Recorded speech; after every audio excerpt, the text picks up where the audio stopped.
കൊടുക്കാൻ വന്ന രാഷ്ട്രീയത്തിലേക്ക് വന്നത്. അച്ഛനോട് അന്ന് അവിടെ അടുത്ത് തന്നെ ഞങ്ങൾ പറയുകയുണ്ടായി, മക്കളുടെ കല്യാണം കഴിഞ്ഞ് ഉത്തരവാദിത്തങ്ങളൊക്കെ കഴിഞ്ഞിട്ട് മതി എന്ന് പറഞ്ഞതുകൊണ്ട് വൈകി 10 വർഷങ്ങൾ നീണ്ടുപോയി.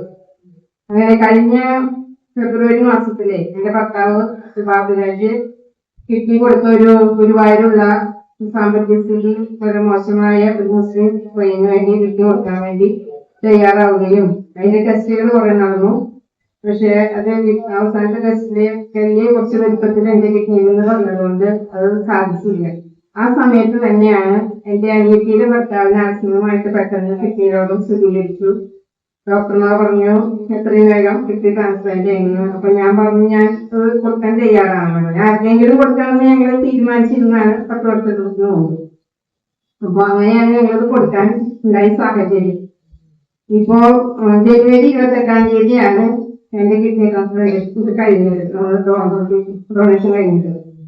ഇപ്പൊ എനിക്ക് 1.5 മാസമായി.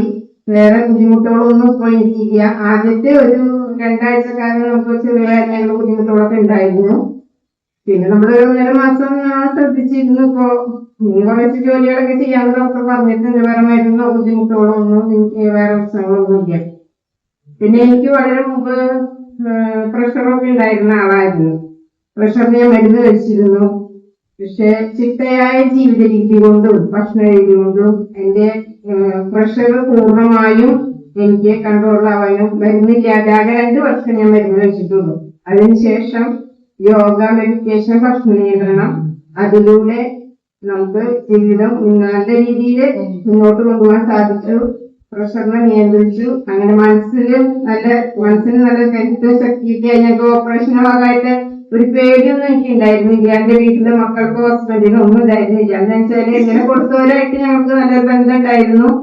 അപ്പൊ അവർക്കൊന്നും കുഴപ്പമില്ല എന്നുള്ളത് ഞങ്ങൾക്ക് അറിയാമായിരുന്നു. അതുകൊണ്ട് പേടി ഞങ്ങൾക്ക് അങ്ങനെ ഉണ്ടായിരുന്നില്ല. വളരെ സന്തോഷത്തോടു കൂടി തന്നെയായിരുന്നു.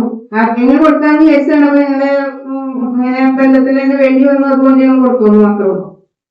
അപ്പൊ അങ്ങനെ ഒരു ബുദ്ധിമുട്ടൊന്നും ഞങ്ങൾക്ക് ഉണ്ടായിരുന്നില്ല. അപ്പൊ എല്ലാവർക്കും നമ്മള് വളർന്ന് ശ്രദ്ധിക്കുകയാണെങ്കിൽ ഈ കുറെ രോഗാവസ്ഥ നമ്മുടെ നാട്ടിലൊക്കെ വന്നുകൊണ്ടിരിക്കുന്നത് കുറെ പകുതിയിലധികം നമ്മുടെ ഭക്ഷണ രീതി കൊണ്ട്, പിന്നെ പകുതി നമ്മുടെ ജനിതകമായ കാര്യങ്ങളെ കൊണ്ട് വരുന്നത് അത് നമുക്ക് മാറ്റാൻ പറ്റില്ല.